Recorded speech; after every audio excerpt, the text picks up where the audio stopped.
Afrospace TV, Africa to the world. Àwa ara wa ríra wa olókè ní ọmọ ẹkùn ibi tá a dé nìyẹn ààrẹ pààyàn láti hàn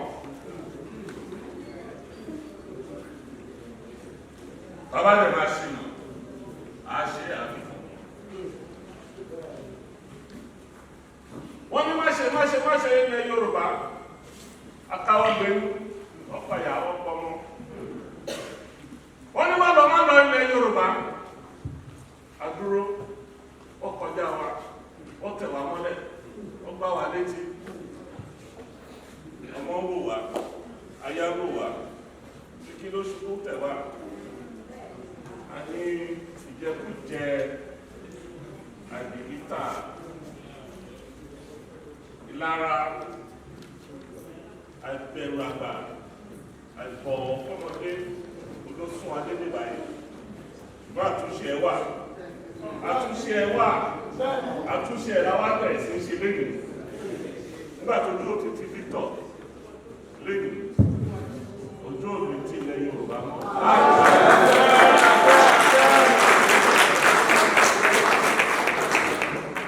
ó ní ìpò ètò ló jẹ́ kí ayé Yorùbá ti bẹ̀rẹ̀ sí rìn pọ̀ báyìí máa dẹ̀ sọ fún yín rísìn tàbí láti rìn pọ̀ ó sọ fún àwọn tó jókòó sẹ́yìn ìgbẹ̀rẹ̀ ìlànà olùbà ẹ lọ sí United Nations ẹ lọ gba UNCO yẹn mì ní pé wọ́n recognize ilẹ̀ Yorùbá gẹ́gẹ́ bí ìlú tó fẹ́ dání kan dúró UNCO yẹn tí wọ́n sọ pé tẹ́ bá fẹ́ dání kan dúró ó ní àwọn ẹsẹ̀ tẹ́ máa gbé ní kọ̀ọ̀kan bíi 8 nínú ẹ̀ ìkíní inú ẹ̀ ní pé ẹ gbọ́dọ̀ ní assembly yẹn ọmọ wọlé ẹ kó wà ní assembly yẹn kì í ṣe àwọn tó wà l'Àbújá ẹ̀yin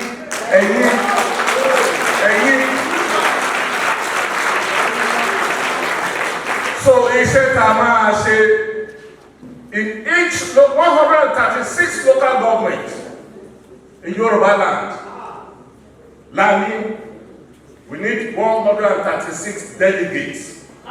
Tí èyí máa yàn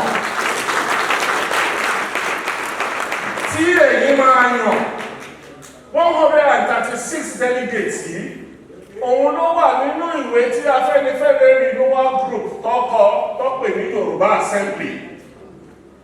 Ẹ̀yẹ dábìlì láyé mi tí UNCO àti Afẹ́nifẹ́re Renewal Group tọ́ọ̀bà gbéwé pọ̀.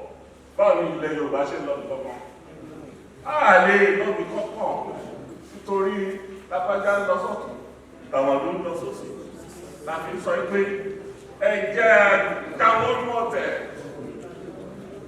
tẹ́mbẹ́lẹ́kù, ẹjẹ́ àwọn àfihàn wọn èèyàn wa tó jẹ́ pé wọ́n ṣe dáadáa láàrin wa.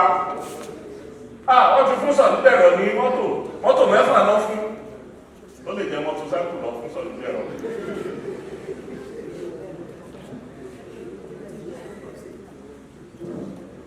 Nǹkan tá a fẹ́ ṣe yìí tẹ́ bá ti rí bẹ́ẹ̀ ẹ wo Afẹ́nifẹ́re Renewal Group ọba ìlànà ọmọ Oòduà rí ọba Gani Adams gbogbo OPC gbogbo Àgbẹ̀kọ̀yà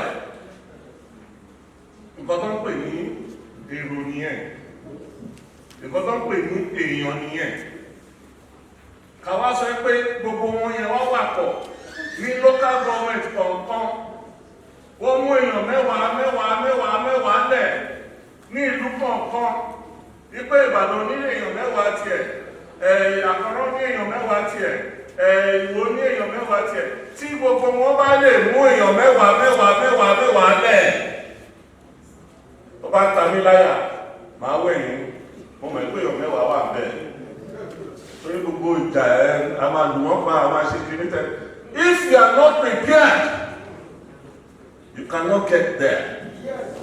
So ẹ má jẹ́ ká kọ̀ wá máa tọ̀kú ọ̀rọ̀ nígbà ẹgbẹ́ a máa ṣe báyìí tí Fúlàní bá wá ewé báyìí ní kájá fún wọn ẹ lọ sóko ẹ lọ já ewé yẹn ká máa rí kó máa kú ọ̀rọ̀ ti pọ̀ jù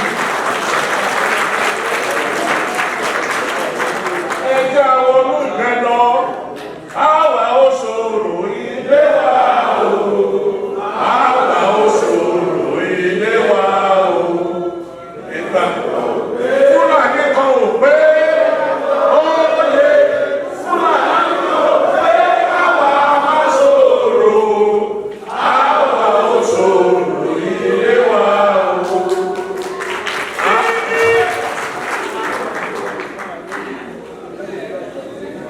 Èmi ò ṣòṣèlú torí èmi ò ní rọ́pa fún ilẹ̀ Yorùbá òótọ́ lè ní wá bá yín sọ ẹ̀ tí ò bá dẹ̀ fẹ́ òótọ́ kó jáde kó máa lọ.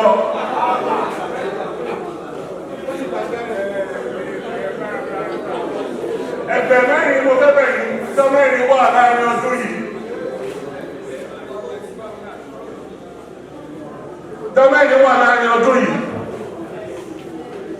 June 12, October 1, September 21, Kiriji Day, dọ́mẹ́ta. Ìkíní inú ọjọ́ yẹn, ẹja gbìmọ̀ ká pẹ́nu pọ̀. Wípé ọjọ́ Kiriji Day, June 12, sorry, ní June 12 ọdún yìí, gbogbo wa ní ilẹ̀ Yorùbá lágbára Ọlọ́run à lọ síbi àpótí kan tí gbogbo a máa kàn tó máa wà wájú ẹ̀, restructuring or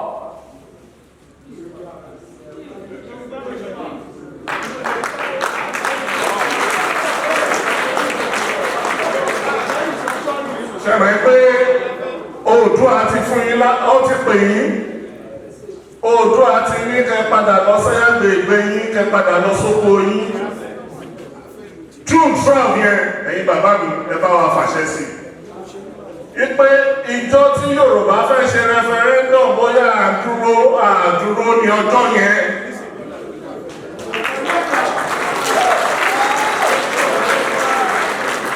Torí gbogbo nǹkan tá à ń ṣe tẹ́ ẹ̀ bá fi ti constitution sí wọ́n máa wọlé nígbà ẹ̀ wá láà ń try láti da ìjọba rú.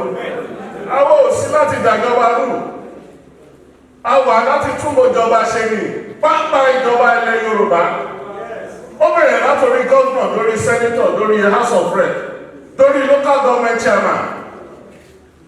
Ọ̀rọ̀ inú tí wá ní kẹgbọ́, ẹ má gbọ́ ti Fúlàní, ẹ má gbọ́ ti Haúsá, ẹ má gbọ́ tàwọn tó ń darí ní torí ọjọ́ tá àti ìmọ̀kan tó máa ṣẹlẹ̀ 2023. Lẹ́yìn ọlọ́run ni àdúgbà rẹ̀ ṣe lọ́la.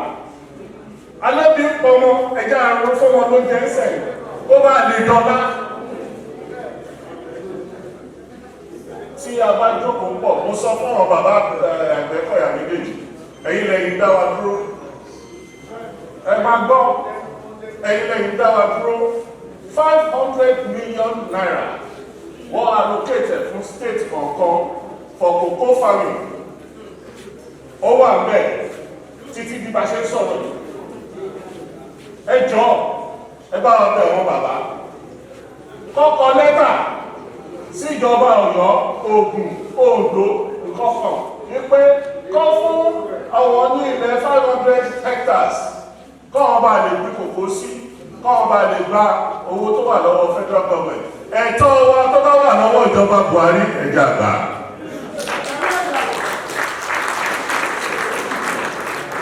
Ẹ̀tọ́ tó bá jẹ́ ti wa tó wà lọ́wọ́ ìjọba Buhari ẹ̀jẹ̀ àgbà.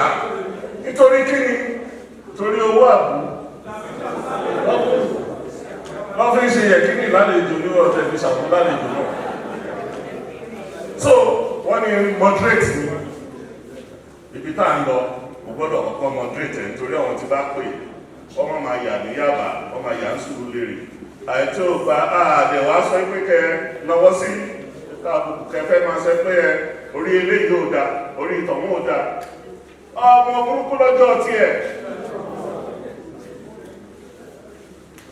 Àti Bọ́dílọ́nù, àti Ọ̀tà, àti Ìbàdàn, àti gbogbo olúkálukú lọ́wọ́ tí ẹ lórí ọjọ́ rẹ̀ ẹ̀ sọ ẹ bá ti ń sọ̀rọ̀ eléyìí ò dá ṣùgbọ́n ọmọ mi ni eléyìí ò dá ṣùgbọ́n ọmọ mi ni àfihàn lẹ̀ ọjọ́ iwájú ẹja kọ́kọ́ gbára wa náà ká tó ṣẹ̀ṣẹ̀ bá ṣètò ó lè dá mi lójú pẹ̀lú táàbà ṣe gbogbo nǹkan tá láfẹ́ ṣe iṣẹ́ ò tí tán fún ẹ tó bá ń ronú 2023 election nílẹ̀ Yorùbá ó ń tọ́ rẹ̀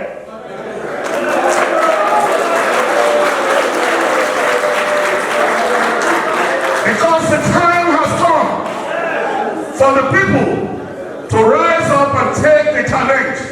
The time has come for the people to rise up and take their rights. The time has come for Yoruba land to begin to take its rightful place in Nigeria.